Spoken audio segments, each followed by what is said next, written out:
Peuple de France et du monde. En 200 ans de République, la franc-maçonnerie a infiltré toutes les institutions, et ce, au plus haut rang de la nation. Néanmoins, grâce au général de Gaulle, la France a longtemps préservé son armée et son indépendance vis-à-vis de l'Union européenne et de l'OTAN. Depuis quelques années, le peuple de France a subi certaines violations. En effet, le refus de mettre l'armée française sous le contrôle des Américains de l'OTAN a toujours été la condition sine qua non de notre indépendance. De quel droit Sarkozy a-t-il osé faire ce que aucun n'avait osé faire avant et sans même consulter les Français? Les Français ont voté non au traité de Lisbonne. C'était parfaitement clair, nous n'en voulons pas. De quel droit ce même Sarkozy a-t-il pu nous l'imposer, sinon avec la complicité de ceux censés nous représenter? Mais tout cela a été mené trop vite. En seulement 20 ans, nous avons vu se dégrader l'éducation nationale, la santé, les mœurs, le civisme et l'économie. Tout cela sur le fond de corruption permanent et quasi généralisée. Le peuple déplore sa pauvreté qui est sciemment mise en opposition avec le luxe excessif et choquant de ceux-là même qui les exploitent et les maintiennent à leur niveau de pauvreté. Le peuple constate chaque jour une diminution de ses libertés alors que les élites autoproclamées s'accordent toutes les faveurs ainsi que tous les passe-droits. Le peuple constate que la police comme la justice n'œuvrent plus qu'à son préjudice en protégeant les exactions des politiques, des banquiers et que chaque nouvelle loi vise à le pénaliser au profit de ceux qui accumulent toujours plus de richesses et du pouvoir. Et surtout, le peuple constate qu'à l'inverse de ses dirigeants, un chef d'État comme M. Poutine est capable de dénoncer ce programme Nouvel Ordre Mondial dans ses discours, dans ses actes, en protégeant son peuple contre ses manipulations, en renforçant ses valeurs culturelles et en refusant les traités visant à imposer les OGM et les règles américaines. Lorsqu'on contrôle les médias, la finance et la plupart des institutions de l'État, on contrôle donc aussi la pensée publique. La France libre de Gaulle a depuis longtemps perdu son esprit d'indépendance, ses spécificités culturelles et presque son identité. Lorsque des ignares mais francs-maçons incapables de faire une simple règle de 3 sont nommés ministres de l'Éducation nationale, tout est dit. Quoi de pire pour un peuple qu'un incompétent doté de pouvoir, mais quoi de mieux pour ceux qui les dirigent?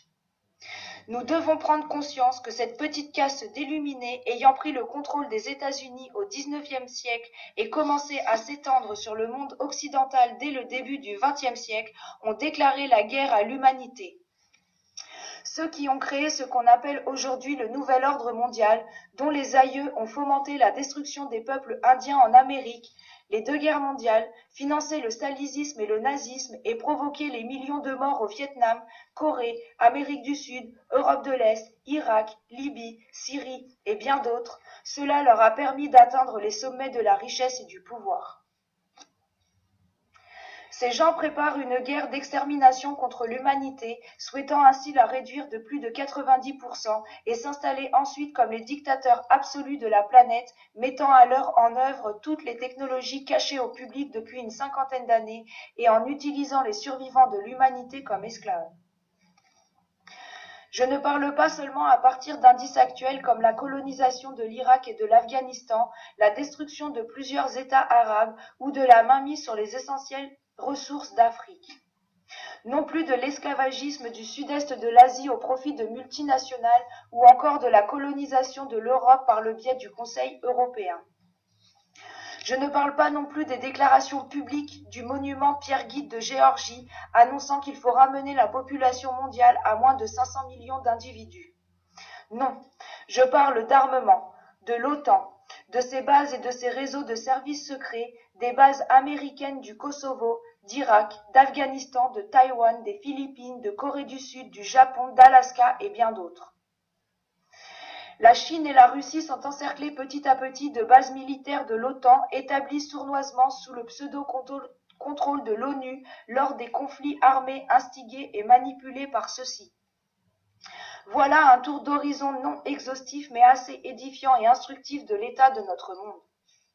Ensuite, il y a les autres armes, destinées à réduire la population humaine.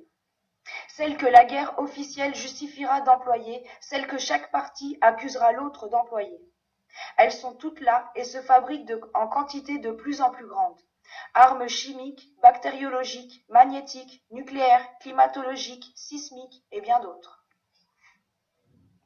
Et puis, il y a encore le pire, les armes insidieuses, celles qui agissent en secret et silence et dont les populations sont les victimes inconscientes. Les armes lentes, celles qui tuent déjà les enfants de nos enfants, celles qui s'attaquent au génome humain pour créer une population de diminués physiques et mentaux grâce aux OGM, Codex Alimentarius, nanotechnologie, harpe, micro-ondes, chemtrails, implants et j'en passe. Dans ce conflit futur, prévu pour durer longtemps, toutes les armes destinées à atteindre toutes les populations de la planète seront mises en œuvre pour la réalisation de leur plan général, celui du grand chaos, qui leur permettra de se présenter ensuite comme les sauveurs venant y mettre fin. Bien sûr, durant cette période de grand chaos, où la vie à la surface de la planète ne sera plus possible, les élites ont construit pour eux-mêmes, avec notre argent, d'immenses villes souterraines prévues de toute commodité et de technologies inconnues du public, pouvant abriter et nourrir dans les meilleures conditions et durant des années des centaines de milliers de personnes. Le grand chaos étant prévu prochainement, il ne leur reste plus qu'à achever les derniers programmes pour être prêts à le déclencher. Et la France y joue un rôle important. Si notre nation n'était pas soumise, elle pourrait contrebalancer les puissances en jeu.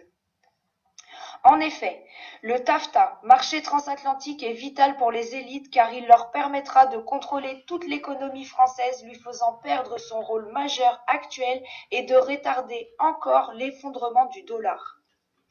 Il leur est également nécessaire de démanteler la France en tant que nation.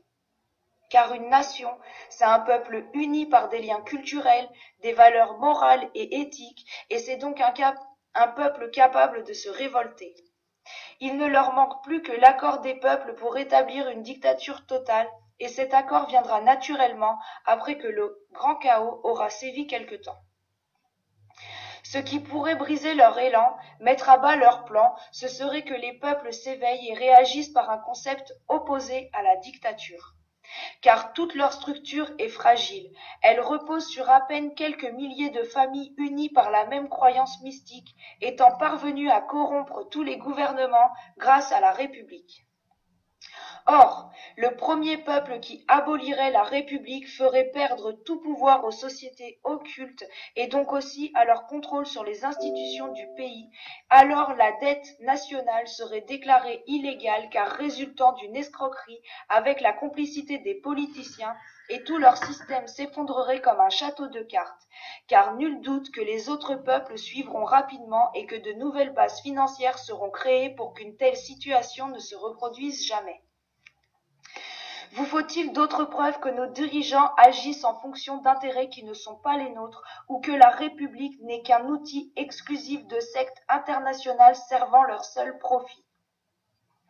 Vous faut-il d'autres preuves que si nous les laissons poursuivre leur plan, notre pays n'existera plus d'ici quelques années ou que la République n'est rien d'autre qu'une dictature déguisée?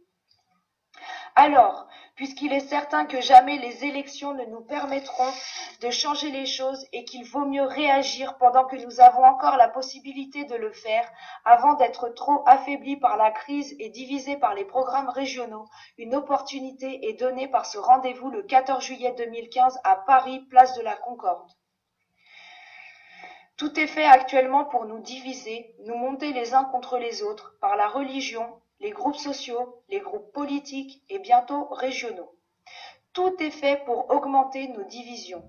Nos médias y travaillent chaque jour insidieusement mais inlassablement, parce qu'un peuple uni représente une force terrible et pourrait démontrer à la surface de la terre qu'on peut vivre dans la paix sociale et la prospérité en se débarrassant des politiciens.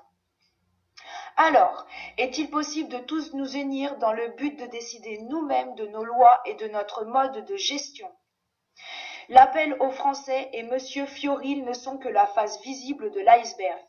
La face cachée sont ces 40 millions de Français qui nient la République en ne votant même plus, représentant la vague de fond qui pourrait changer le cours des événements prévus par ce nouvel ordre mondial. Il suffirait qu'ils soient informés des réalités, désireux de sauvegarder leurs valeurs et assez hardis pour exiger un monde juste, c'est-à-dire un monde dans lequel ils ne seront plus les sujets d'une caste dominante, mais les acteurs de leur société. Il est certain que si M. Fiorile se présentait comme le meneur du mouvement démosophique et que celui-ci prenne de l'importance, ce serait l'échec. Il lui arriverait quelque chose et le mouvement disparaîtrait avec lui. La seule chance de réussite réside donc dans un mouvement soutenu par tous à la fois. Il faut qu'une vague de fonds, soulevée par des Français animant d'autres Français, déboule comme un raz-de-marée le 14 juillet à Paris pour virer les politiciens et laisser le peuple décider lui-même du mode de gestion du pays. Peuple de France, rendez-vous le 14 juillet 2015 à Paris, place de la Concorde à 10 h.